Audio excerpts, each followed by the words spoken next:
ট্রাম্পের নির্বাচনী প্রচারণায় সরাসরি যুক্ত ছিলেন ইলন মাস্ক। প্রচারণার জন্য অনুদান দিয়েছিলেন প্রায় $20 কোটি।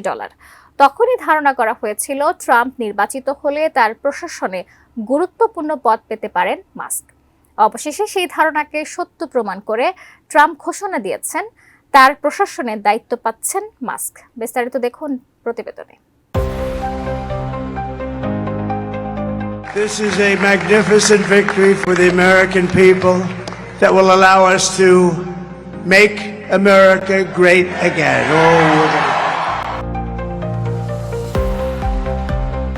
যুক্তরাষ্ট্রের ইতিহাসে নতুন রেকর্ড গড়ে দ্বিতীয়বারের মতো প্রেসিডেন্ট নির্বাচিত হয়েছেন রিপাবলিকান প্রার্থী ডোনাল্ড ট্রাম্প।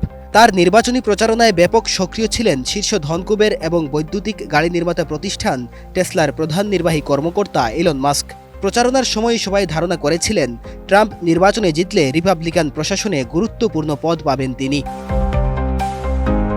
বিবিসি বলছে, ট্রাম্পের নির্বাচনী প্রচারণায় ব্যাপকভাবে সক্রিয় ছিলেন শীর্ষ ধনী ইলন মাস্ক। প্রচারণার জন্য অনুদানও দিয়েছেন প্রায় $20 কোটি। বিজয়ী ভাষণেও বিশেষভাবে মাস্কের কথা উল্লেখ করেছেন ট্রাম্প। আর তাই আগামী প্রশাসনে মাস্ককে গুরুত্বপূর্ণ কোনো পদে দেখা যেতে পারে এমন আভাসও পাওয়া যাচ্ছিল।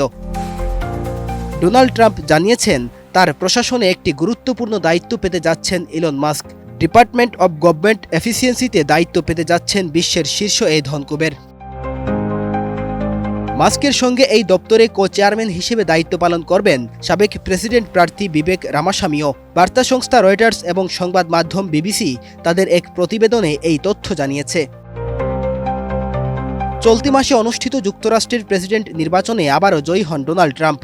এর মধ্য দিয়ে দেশটির প্রায় 250 বছরের ইতিহাসে দ্বিতীয় ব্যক্তি হিসেবে এক মেয়াদের বিরতিতে দ্বিতীয়বারের মতো হোয়াইট হাউসে ফিরতে চলেছেন রিপাবলিকান এই প্রেসিডেন্ট। নির্মাণ কাজেও আমি বেছে নেই CSRM TMT 500W, committed for better still। President হিসেবে নির্বাচিত হলেও ট্রাম্প দায়িত্ব নেবেন আগামী বছরের 20 জানুয়ারি। তবে এর আগেই নিজের প্রশাসন সাজিয়ে নেবেন তিনি। মূলত নির্বাচিত হওয়ার পর নতুন করে প্রায় 4000 পদে নিয়োগ দিতে হয় যুক্তরাষ্ট্রের প্রেসিডেন্টকে। মন্ত্রিসভার সদস্য থেকে শুরু করে বিভিন্ন দপ্তরের কর্মকর্তাও বাছাই করতে হয় তাকে। সেই ধারাবাহিকতায় একে একে তার প্রশাসনের গুরুত্বপূর্ণ দায়িত্বে যারা থাকবেন তাদের নাম ঘোষণা করেছেন ট্রাম্প। ইতিমধ্যেই ট্রাম্প তার প্রশাসনে প্রতিরক্ষা মন্ত্রী হিসেবে ফক্স নিউজের হোস্ট পিট হেগসেথ ও স্বরাষ্ট্র মন্ত্রণালয়ের জন্য ক্রিস্টি নোয়েমের নাম জানিয়েছেন। নতুন পররাষ্ট্রমন্ত্রী হিসেবে মার্কো রুবিওকে নিয়োগ দেওয়া হতে পারে বলেও জানিয়েছে মার্কিন গণমাধ্যম CBS।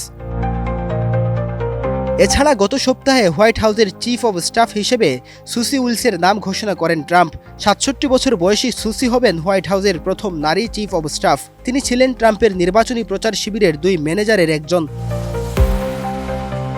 আগে থেকেই আলোচনায় ছিল ডোনাল্ড ট্রাম্প এবং ইলন মাস্ক সরকারি কর্মকাণ্ডে দক্ষতা বৃদ্ধির দিকে মনোনিবেশ করছেন। ট্রাম্প তার বিবৃতিতে লিখেছেন, মাস্ক এবং বিবেক মিলে সরকারি আমলাতন্ত্রের অবসান ঘটানোর পথ তৈরি করবেন। বিভিন্ন ক্ষেত্রে নিয়ন্ত্রণের বাড়াবাড়ি ও অর্থের অপচয় রোধ এবং রাষ্ট্রীয় প্রতিষ্ঠানগুলোর পুনর্গঠনে কাজ করবেন তারা, যা সেভ আমেরিকা উদ্যোগের জন্য অপরিহার্য। Desk report, ATN news.